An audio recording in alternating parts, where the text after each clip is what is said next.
Welcome to another edition of the Gamer Gambit, where a fateful roll of dice will fill you with awe or indifference.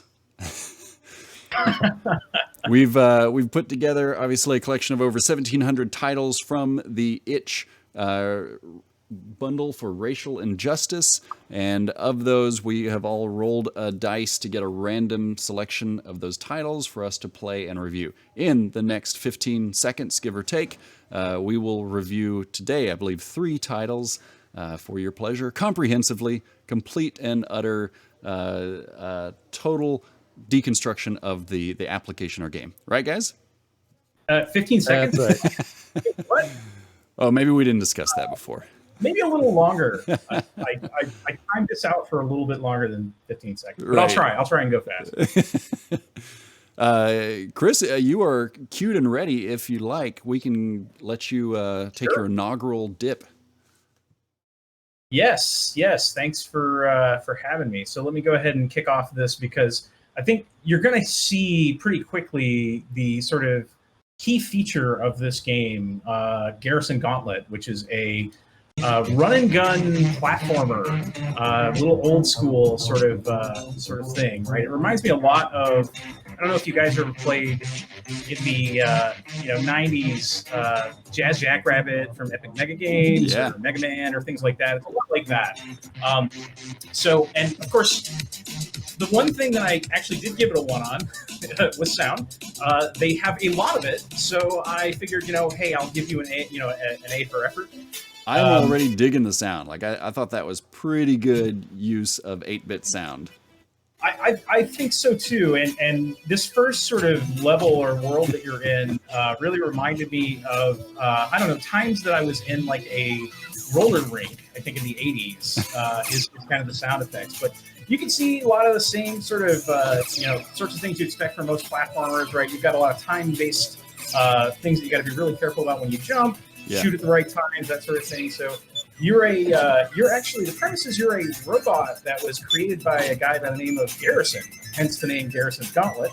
And the whole point of this game is basically you are trying to get to Garrison because you've decided that, you're not going to be his pawn anymore, and you're going to take the battle straight to him. So you can see here a few of the different enemies that you fight. There's a nice little destroyed stream every time you get killed, and this is your first boss. This is basically some kind of cybernetic snort or something. It's going to throw these sort of metallic sea urchins at you, and basically use its snorkel to force you away from it. Right? Did you say snork? I think it seemed a heck of a lot There's like a... nobody on this call younger than 30, okay? Yeah. If you don't get that, look it up. I did. I thought the exact same thing. I'm like, man, a blue snork. Yeah. So a lot of the things, you expect from a platformer. They had a neat little like timed jumping thing you have to be really careful with. A few different types of enemies, and of course the fire wave, kind of a necessary thing in a lot of these platformer games. This is your second boss. I'm not quite sure what his premise is, but he's some sort of drilling UFO, and the whole point of this level is you're trying to avoid getting smashed by the rocks that are falling from the ceiling. Here's another one of the mid-level bosses. This is sort of a giant computer that shoots lasers and stuff at you. They have, of course, like time jumping components, this disco ball guy, and here we are at the end. And I want to be quiet because what you're hearing right there is the slow clap of Garrison. And of course, he has to go into a big monologue about why you're nothing, and he's faced all kinds of heroes before. It's not a big deal, and then you got to try and kill him. And you have to kill him, of course. And up to this point, I was actually, I actually somewhat was enjoying this game. The only problem is right here. Every time I would restart, my life was down at like 1 bar. So kind of a critical bug, which really screwed the rest of the whole game for me. So I kind of just quit and really couldn't finish out killing the final enemy. But that's pretty much Garrison Gauntlet. As far as like ratings go, I gave it, like I said, I gave it a 1 for sound. I gave it a 1 sort of for mechanics. It was interesting because it pulled in a lot of things from like run and gun shooters as well as Mega Man, yeah. Exactly. Yeah, absolutely. And then, some sort of like little bit Mario-esque type of puzzles, but it really was not all that deep. I mean, honestly, for a game that's $1, I probably shouldn't have expected too much. But those are the only two things I gave it a 1 in. The controls, I gave it a 0 because I couldn't play with a gamepad, which would have been a very natural thing to do with something like this. I had to use the keyboard, and Z and X are your jump keys. And anyway, it felt really unnatural for me. I kept mixing up jump and shoot. There was no story really per se, I mean, other than the fact that except for Garrison with the slow clap. Yeah, I mean, I don't know. I gave him the 0 at the end because the monologue was really long and there wasn't really much of a story. There was no point to it. That's right. And then the art, I felt like they could have put a little more effort into like adding some embellishments and things like that. It was okay, but it wasn't really enough for me to give it a 1. So all total, I gave this game a 2 out of 5. Okay. Yeah, that's a nice, honest review, I would say. 2 out of 5. I thought it was cool looking. Like it looked like there was a fair amount of detail put into the world, the mechanics. So I liked all that. I thought the sound was pretty epic for this type of game because most of the ones that we've seen like this are all like really chintzy sounds. But I mean, to your point, I think if the narrative wasn't there, maybe it could have had a more interesting story to go with it. And I mean, granted, it probably had as much narrative, I would say, as maybe some other run and gun shooters out there. Yeah, fair. But there really wasn't much of a story there, and that's okay. It was the premise was mostly just for you to shoot a bunch of things and jump over obstacles. I like the intro music was really cool, but that my ears had a sense of displeasure with the constant sound of the bullets like hitting the helmet, like those little the ping sounds or whatever. That was kind of piercing. But those guys were. Other than that, the music was good. Yeah, those little helmet guys were pretty annoying. They pop up for very little time. There's some other little things that were kind of off with the game too that you probably couldn't see because I sped it up so fast. Like collision blocks were a little bit off in certain instances, and there were things you could get stuck in, and there were some times where I'd jump over a thing that was supposed to trigger something, and it just never triggered, and I kind of was stuck there floating in midair. So there were a lot of little bugs and things like that. Yeah. But again, for $1, hey, it was fun. It definitely kept my attention for $1's worth of time, I would say. Right. How long did it actually take for you to get through it? I probably spent, I don't know, let's say it's like 2 hours. There's 3 separate levels. So we saw that in the demo there. There's 3 primary worlds that you face kind of an end boss and maybe some mid boss. And then the final world, there's actually a 4th world where you're sort of basically re-encountering all the bosses again. So I guess you didn't really kill them. I guess you just kind of like knocked them off or whatever. And they came back. They're just sleeping. And then finally you get into that last little room with Garrison. And like I said, I would have liked to have tried to defeat him, but after going through all that and then not being able to like have my life any higher than 1 like tick mark, I didn't want to put any more time into it. Okay, well, let's move on to the next titles. Mine is a review on ViCam, which is best described as an Omegle simulator or chatterbait simulator, in that paired with somebody randomly and you chat. You see video but no audio, and you can chat. So what this application does is a simulator for it. You saw on the first screen, they let you pick some different layouts based on whichever application you want to emulate, I guess, between various ones. It lets you enter and put custom text for it to simulate you to engage with. And that's what this is here. You can do your own custom. You see the options there in the top right. You can do your own. You can do your own custom messages, which is where this is. You can do some random chat. It gives you basic configuration on use your webcam or not, and it lets you choose the video directory. And you can see the videos were just kind of listed there, no thumbnails or anything. And then this is kind of the experience where my webcam is in the bottom left, and then the simulated webcam is in the top left. You're talking to yourself.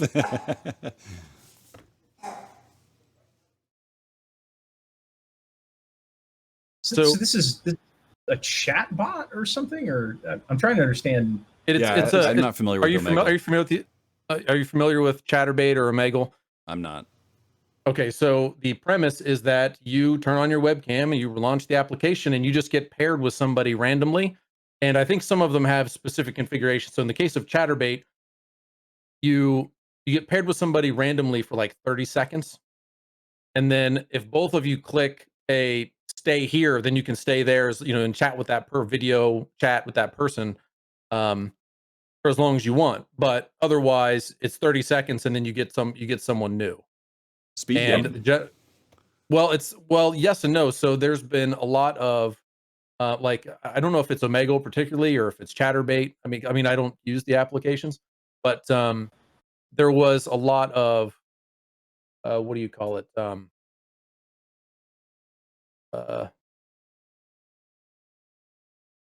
not sure, just drawing a blank on the word. There was a lot of Salacious behavior. problems. Right. Yes.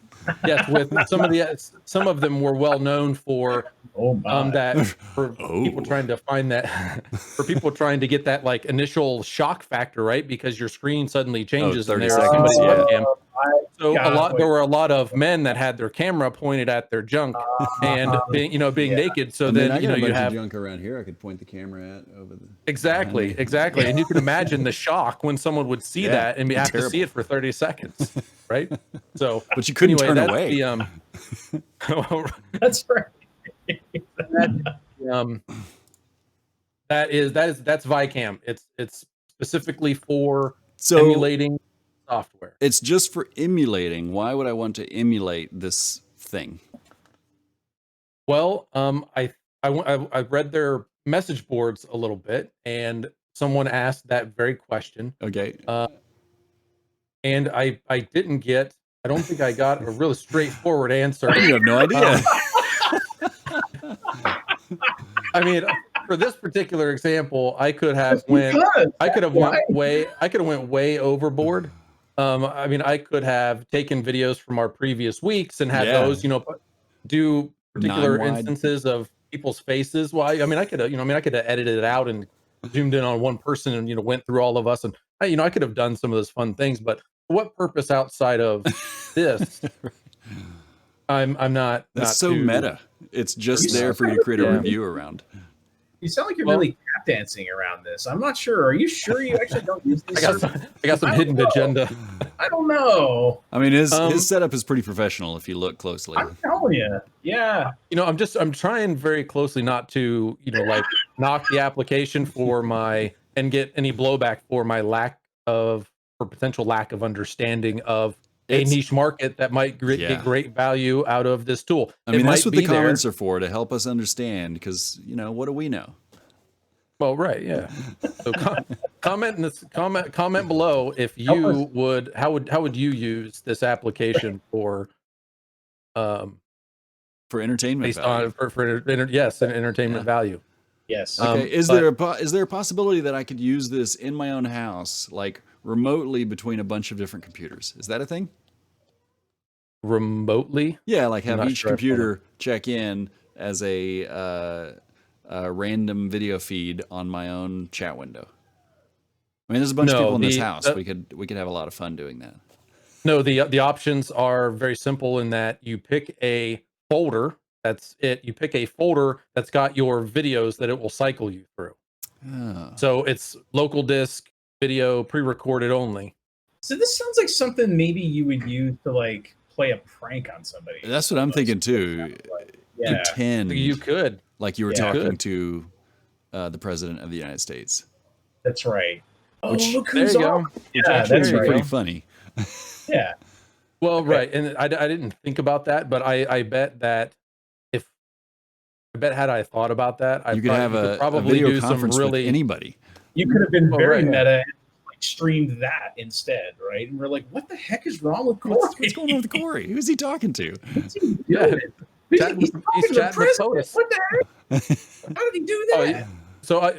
So for this entertainment value, had I thought about that particular use case, I think I probably could have had a lot more fun than my quick do. It doesn't have much settings or configurability. I have the suspicion this will make some covert like reemergence back in a subsequent video. Like I was gonna say you own it, so creativity is your only boundary at this point. Yeah. So maybe we'll see a revisit of it in future You may need weeks. it in one of the other videos that you have to do. Like you may need it in one of the other Good point. templates. Good point. As far as a rating, I am not.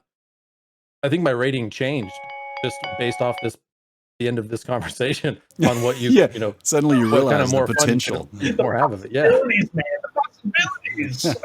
But I wasn't really sure for this what categories to give it. So from like a user friendly, do you know the categories you gave tape? Well, so I was going to say it was kind of utilitarian. So before. that from on the utility side, I think we only had 3 or 4 categories, but certainly I still had like graphic design or intuitiveness was one, design was one. I think functionality obviously was one. I don't remember what the fourth one was. It was you didn't say user experience, but was that one? I was calling that. I think I was with what calling you- that intuitiveness. Like, how easy is it for me to figure this thing out, and how enjoyable, right?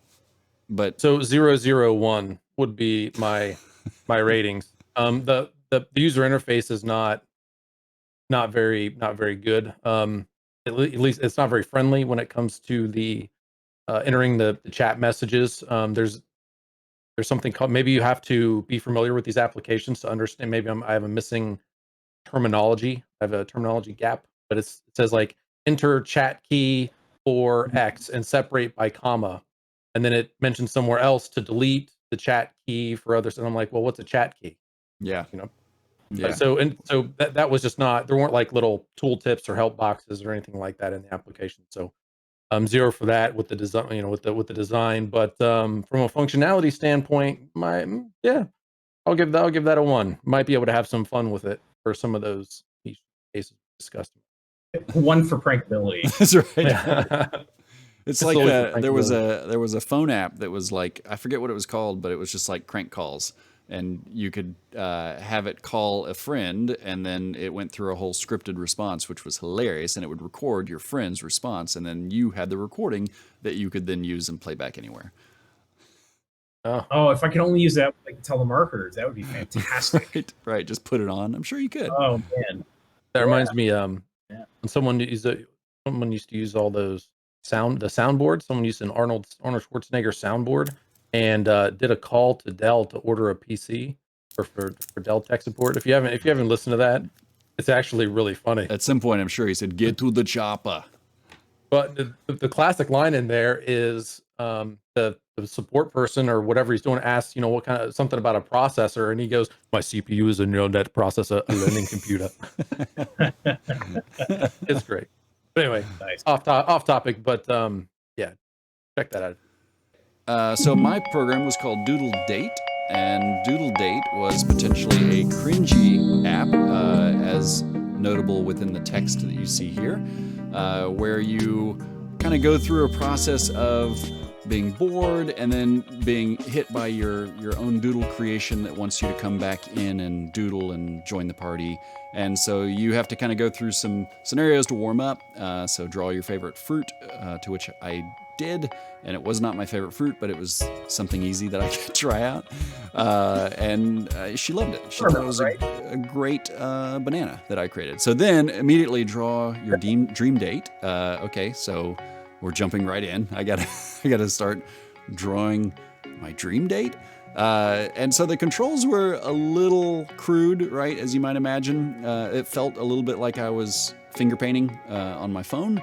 But I worked at it a fair amount of time to get what I felt like was pretty good drawing. I will say my dream date might be me as a female. I don't know. And by the end of it, I had to draw a bunch of these. By the end of this, I was tired of it. So the last one was draw sultry, and this is how it came out. So kind of weak. It actually looked like somebody else entirely. But she said it was stunning, so that's great. So then this was kind of my favorite part, where you are introduced to your drawing, and so she talks back to you and goes through all of the drawings that you made to show the emotions of for statements. And so you get to see all of my drawings. There's sultry. Okay, so then I was like, great. So then where does it go? What were you going to say? No, I'm sorry. I was just saying I love sultry because it's like it looks like she's trying to blow out a candle or something. I'm not quite sure. And there's something in her eye. It's terrible. Yeah, I will point out that what I was not prepared for was that I was going to be expected to draw so many of these drawings of this person and different emotions right away. It did not give me a shot of what I drew before, so it's just like fresh each time, and I'm trying to like keep it relatively the same proportions, and it's a little challenging to get that. That was the first drawing. So then we meet our waiter, and this is funny because there's the waiter that we meet. We go to a restaurant and the program wants me to draw the waiter, so I draw, I guess, the stereotypical French waiter or something. And then the program, a little Mad Lib style, the program comes back. I think I was supposed to draw a female waiter. I did not. Not a flirt. Yeah. Oh, you just drew beautiful people all the time. You can't help it. Yeah, well. Yeah, remarkably attractive waiter. You saw it. So that was a fun surprise. So from here, things got a little interesting. More drawings. And then, of course, I had to draw a baby at some point. So this is our little drawn baby that I was working on. And the story turns a little dark at this point. Why indeed. Goodbye, Father. As I collapsed on the floor, darkness came over me. With what little vision I had, the last thing I saw was my child lifting a pencil out of my pocket. Oh my God. Yeah, and then silence, nothing more. So I don't know what happened there. Things got kind of turned a different way.